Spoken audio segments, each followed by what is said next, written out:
It's moist, it's sticky, it's the perfect consistency for wet blending.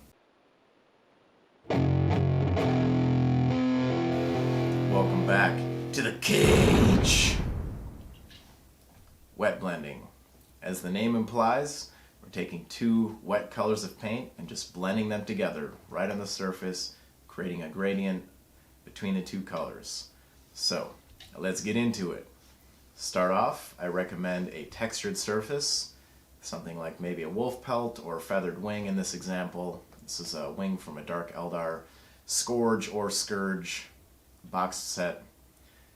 The piece is not as important, but start with something textured because it will help to hold the paint in place.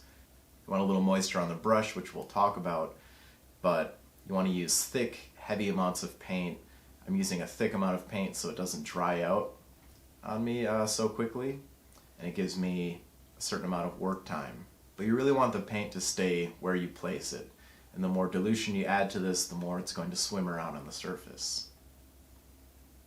So you can see I'm just laying down a heavy amount of white, and then I'm pulling some arcane blue into the situation, sweeping side to side, pressing my brush to the surface so I can affect as much of the area at one time as possible, and just dragging one color into the next, pulling back and forth a little bit until I'm satisfied with a smooth gradient. This takes a little practice, but feel free to kind of balance the colors out. You know, if I add too much white or too much arcane blue, I'll just pick the other ingredient and just massage it back together. Using thick amount of paints, but I've never lost any amount of detail on a model from wet blending. The only time I've lost detail is from a bad bottle of spray paint. I'm sure there's some maniac out there who can prove me wrong and pour an entire bottle of acrylic paint over a model and say, "See, you're wrong, all the details disappear." But for the adults in the room, we're using a heavy amount of paint, and there is no fear, just one color blending seamlessly into the next. But let's talk about the brush and the saturation. You see here I'm touching the brush to the paper towel to pull some of the moisture out, but the bristles are flexible, they're moist enough where the paint can slide off of the brush onto the surface. Just sweeping it back and forth. Now, if I want to take things a little bit further, I can certainly wet blend some more colors in there. I'll pull a warm tone, I'll bring some yellow into that white.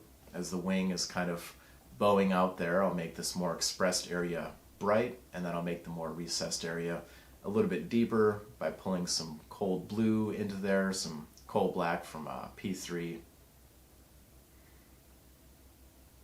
And just massaging the colors together. That's how it works when everything's working fine, but if you're just trying this out, there are some problems you can run into. Let's talk about them. The first problem, sure, I'm blending my colors together, but I just seem to wind up with two colors laying next to each other. A common mistake there is holding your brush at a 90-degree angle and using it like a pencil instead of like a smooth sweeping broom, mop, or power sword. The way to correct this, you can just slap two colors down, sweep the brush off on the paper towel so there's almost no paint, and then it becomes a bit of a blending nub. So go in there with a naked brush and combine the colors one more time. Just try sweeping them around. You don't need to add more paint, you just need to smear them together a little more carefully. Let's also talk about too much dilution, what that looks like.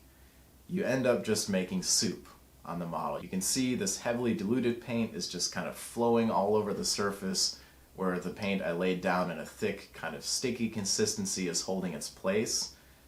The best thing to do here, again, clean the brush off on your paper towel, try to absorb some of that excess moisture, stare at your mistake, let it dry, and never do it again. And of course, once this is complete, wet blending is never a finishing technique.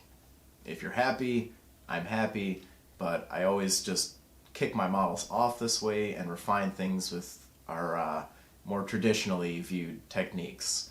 You know, blending, layering.